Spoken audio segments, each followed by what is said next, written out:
আসসালামু আলাইকুম। সংবাদে আপনাদের সবাইকে স্বাগত জানাচ্ছি। আমি ফিরোজ তোহা। শুরুতেই সংবাদ শিরোনাম।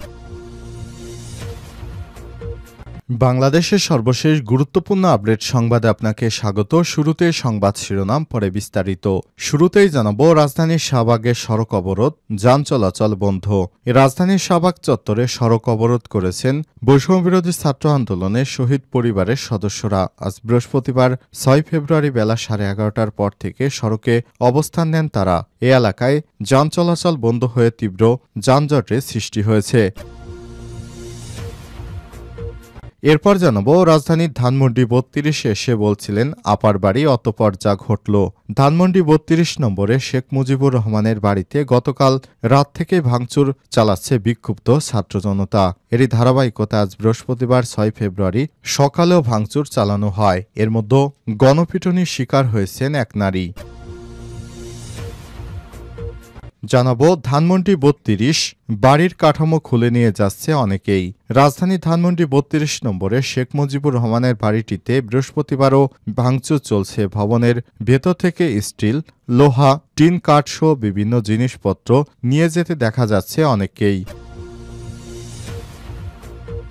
এদিকে প্রাথমিকের ৬,৫৩১ সহকারী শিক্ষকের নিয়োগ বাতিল।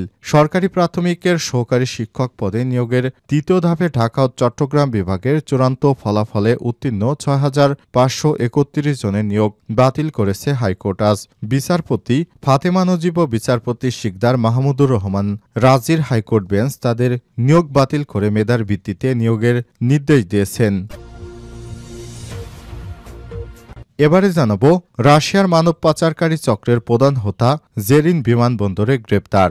রাশিয়ায় মানব পাচারকারী চক্রের প্রধান হোতা তামান্না জেরিনকে নেপালে পালানোর সময় গ্রেপ্তার করেছে পুলিশের অপরাধ তদন্ত বিভাগ সিআইডি। আজ বৃহস্পতিবার ৬ ফেব্রুয়ারি ঢাকার হজরত শাহজালাল আন্তর্জাতিক বিমানবন্দর থেকে তাকে আটক করা হয়। তামান্না জেরিনের পাঠানো লোকজনকেই ইউক্রেন যুদ্ধে ব্যবহার করছে রাশিয়া। তার বিরুদ্ধে রাজধানীর বনানী থানায় মামলা রয়েছে। এবং সর্বশেষ জানাবো, মালয়েশিয়ায় বাংলাদেশি সহ ৫ দেশের ৫৮ নাগরিক গ্রেপ্তার। ৯ বাংলাদেশি সহ ৫ দেশের ৫৮ জনকে আটক করেছে মালয়েশিয়ান ইমিগ্রেশন বিভাগ। অভিবাসন আইনের অধীনে বিভিন্ন অপরাধের অভিযোগে তাদের আটক করা হয়। বুধবার ৫ই ফেব্রুয়ারি জানানো হয়েছে ইমিগ্রেশন বিভাগ, জাতীয় নিবন্ধন বিভাগ, মালয়েশিয়ান সিভিল ডিফেন্স ফোর্স, মানবাধিকার ও অভিবাসী চোরাচালান বিরোধী বিভাগ এবং মানি লন্ডারিং ক্রিমিনাল ইনভেস্টিগেশন টিমের ৯৫ কর্মকর্তার সমন্বয়ে মঙ্গলবার সেলাঙ্গার রাজ্যের পুচং শহরের কেন্দ্রস্থলে একটি ফুডকোর্টে অভিযান চালায়। খবর দা স্টার ও নিউ স্টেট টাইমসের। প্রিয় দর্শক, এতক্ষণ শুনছিলেন সংবাদ শিরোনাম, এবারে বিস্তারিত। তবে তার আগে বন্ধুরা, অনুরোধ থাকবে সংবাদটিতে একটি লাইক দিন। এই চ্যানেলে আপনি নতুন হয়ে থাকলে আমাদের সংবাদটি দেখতে দেখতে চ্যানেলটি সাবস্ক্রাইব করে রাখুন। কমেন্ট করে আপনার মূল্যবান মতামত জানিয়ে দিন আপনি বিশ্বের কোন দেশ থেকে বা বাংলাদেশের কোন স্থান থেকে আমাদের সংবাদটি দেখছেন এবং শুনছেন। এবারে বিস্তারিত। রাজধানীর শাহবাগে সড়ক অবরোধ, যান চলাচল বন্ধ। রাজধানীর শাহবাগ চত্বরে সড়ক অবরোধ করেছেন বৈষম্যবিরোধী ছাত্র আন্দোলনে শহীদ পরিবারের সদস্যরা। বৃহস্পতিবার ৬ ফেব্রুয়ারি বেলা ১১টার পর থেকে সড়কে অবস্থান নেন তারা। এতে ওই এলাকায় যান চলাচল বন্ধ হয়ে তীব্র যানজট সৃষ্টি হয়েছে। ২০২৪ জুলাই আগস্টে গণ অভ্যুত্থানে সংগঠিত সব হত্যাকাণ্ডে আসামিদের দ্রুত গ্রেপ্তার ও বিচারের পাশাপাশি শহীদ পরিবারে ন্যায্য দাবি আদায়ে সড়কে অবস্থান নিয়েছেন তারা। এদিন নিহত স্বজনদের ছবিসহ হত্যাকাণ্ডের বিচারের দাবিতে নানা লেখা সংবলিত ব্যানার, প্লেকার্ড হাতে নিয়ে সড়কে অবস্থান নিতে দেখা যায় শহীদ পরিবারের সদস্যদের। এতে সায়েন্স ল্যাব থেকে শাহবাগ হয়ে মৎস্য ভবন এবং কাকরাইল থেকে শাহবাগ হয়ে ঢাকা বিশ্ববিদ্যালয় অভিমুখে উভয় লেনেই যান চলাচল বন্ধ রয়েছে। বিগত ফ্যাসিস্ট সরকার শেখ হাসিনা ৫ই আগস্টের পূর্বে যে হত্যাকাণ্ড চালিয়েছে, এতে দেশব্যাপী ১,৫০০ মানুষ হত্যাকাণ্ডের শিকার হয়েছে এবং প্রায় ৫,০০০-এর মতো মানুষ আহত হয়েছে।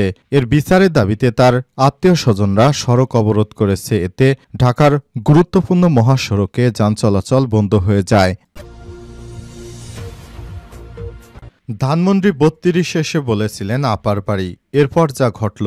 রাজধানীর ধানমন্ডি ৩২ নম্বরে শেখ মুজিবুর রহমানের বাড়িতে গতকাল রাত থেকেই ভাঙচুর চালাচ্ছেন বিক্ষুব্ধ ছাত্র জনতা। এরই ধারাবাহিকতায় আজ বৃহস্পতিবার ৬ ফেব্রুয়ারি সকালে ভাঙচুর চালানো হয়। এর মধ্যে গণপিটুনির শিকার হয়েছেন এক নারী। এদিন বেলা 11:30টার দিকে এক নারী ৩২ নম্বর বাড়ির সামনে গিয়ে বারবার আপা আপা বলছিলেন আর ভাঙা বাড়ির দৃশ্য দেখে আক্ষেপ করে বলছিলেন আপার বাড়ি ভাঙতেছে। এরপরই বিক্ষুব্ধ ছাত্র জনতা ওই নারীর উপর চড়াও হন। ভিড়ের মধ্য থেকে ইটপাটকেল বালি ছুটতে থাকেন তার দিকে। কয়েকজন তাকে রক্ষা করতে সেখান থেকে বের করে দেন তাকে। সময় এর আগেই একই দিন বেলা 11টার দিকে একজন নারী ও পুরুষ সেখানে উপস্থিত হয়ে জয় বাংলা স্লোগান দিতে থাকেন। এ সময় বিক্ষুব্ধ ছাত্র জনতা তোপের মুখে পড়েন তারা। পরে তাদের নিরাপদ স্থানে সরিয়ে নেওয়া হয়েছে।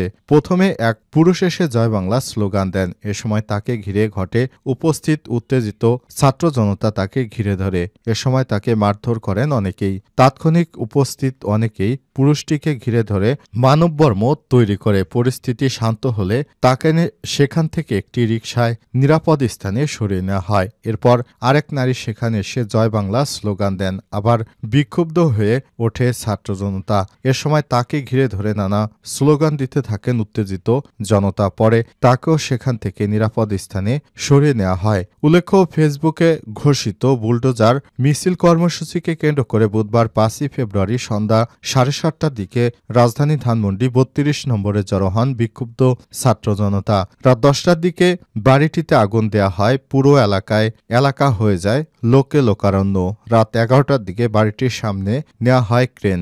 আর রাত ১১টার দিকে বাড়িটি ভাঙার চেষ্টা শুরু হয়। এতে কাজ না হয় আনা হয় এক্সিকিউটর।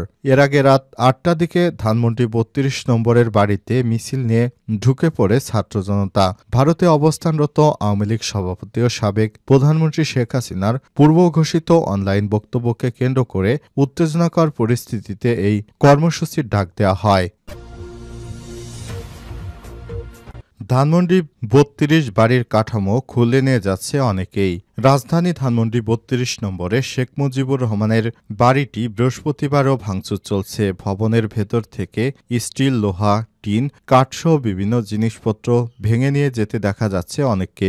সরেজমিনে গিয়ে দেখা যায় ৩২ নম্বরের বাড়িটিতে শত শত মানুষ তাদের কেউ কেউ স্লোগান দিচ্ছিলেন। ভবনে ভাঙচুরের শব্দ। এ সময় কাউকে কাউকে ভেতর থেকে জিনিসপত্র নিয়ে বেরিয়ে আসতে দেখা যায়। ভাঙারি পণ্য হিসেবে বিক্রয় করা যাবে এমন নানা অবকাঠামো নিয়ে যাচ্ছেন অনেকেই।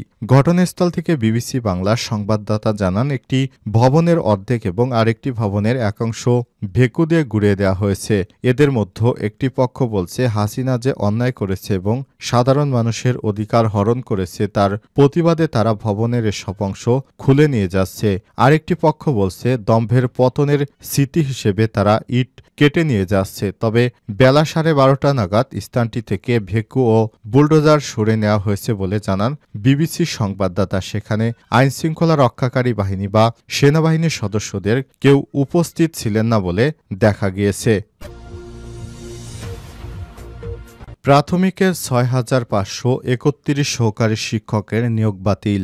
সরকারি প্রাথমিকে সহকারী শিক্ষক পদে নিয়োগের তৃতীয় ধাপে ঢাকা চট্টগ্রাম বিভাগের চূড়ান্ত ফলাফল উত্তীর্ণ ৬,৫৩১ জনের নিয়োগ বাতিল করেছে হাইকোর্ট। আজ বৃহস্পতিবার ৫ই ফেব্রুয়ারি সংক্রান্ত রুলের চূড়ান্ত শুনানি শেষে বিচারপতি ফাতেমা নজিব ও বিচারপতি শিকদার মাহমুদুর রাজীবের হাইকোর্ট বেঞ্চ তাদের নিয়োগ বাতিল করে মেধার ভিত্তিতে নিয়োগের নির্দেশ দিয়েছেন। গত ৩১ অক্টোবর সরকারি প্রাথমিক বিদ্যালয়ে সহকারী শিক্ষক পদে নিয়োগের তৃতীয় ধাপে ৩ পার্বত্য জেলা বাদে ঢাকা চট্টগ্রাম বিভাগের চূড়ান্ত ফলাফল প্রকাশ করা হয়। প্রাথমিক শিক্ষা অধিদপ্তরের ওয়েবসাইটে প্রকাশিত ওই ফলাফলে ৬,৫৩১ জন উত্তীর্ণ হন। পরবর্তী এক রিটের শুনানি শেষে গত বছরের ১৯ নভেম্বর দেশের সরকারি প্রাথমিক বিদ্যালয় সহকারী শিক্ষক পদে নিয়োগের তৃতীয় ধাপে ঢাকা ও চট্টগ্রাম বিভাগের চূড়ান্ত ফলে উত্তীর্ণ ৬,৫৩১ জনের নিয়োগ কার্যক্রম ৬ মাসের জন্য স্থগিত করেছিল হাইকোর্ট। এ আদেশ স্থগিত চেয়ে প্রাথমিক শিক্ষা বিভাগ লিভ টু আপিলের আবেদন করলে বুধবার আপিল বিভাগের বিষয়টি শুনানির জন্য ওঠে। এক পর্যায়ে এ সংক্রান্ত সংক্রান্ত রুলের চূড়ান্ত শুনানি শেষে বিচারপতি ফাতেমা নজিব ও বিচারপতি শিকদার মাহমুদুর রহমান রাজীবের বেঞ্চ ৬,৫৩১ সহকারী শিক্ষকের নিয়োগ বাতিল করে প্রাথমিক শিক্ষা অধিদপ্তরকে মেধার ভিত্তিতে নিয়োগের নির্দেশ দিয়েছে। রাশিয়ায় মানব পাচারকারী চক্রের হোতা জেরিন বিমানবন্দর থেকে গ্রেপ্তার। রাশিয়ার মানব পাচারকারী চক্রের প্রধান হোতা তামান্না জেরিনকে নেপালে পালানোর সময় গ্রেপ্তার করেছে পুলিশের অপরাধ তদন্ত বিভাগ।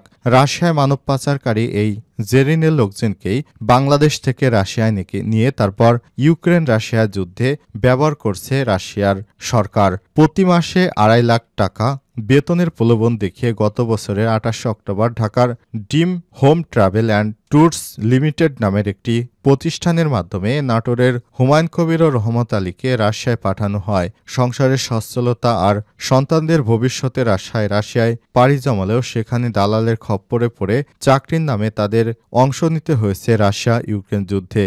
এর মধ্যে ২৬ জানুয়ারি ড্রোন হামলায় হুমায়ুন কবির মারা যায়। এছাড়াও তার দুলাভাই রহমত আলী ফিরতে চান দেশে।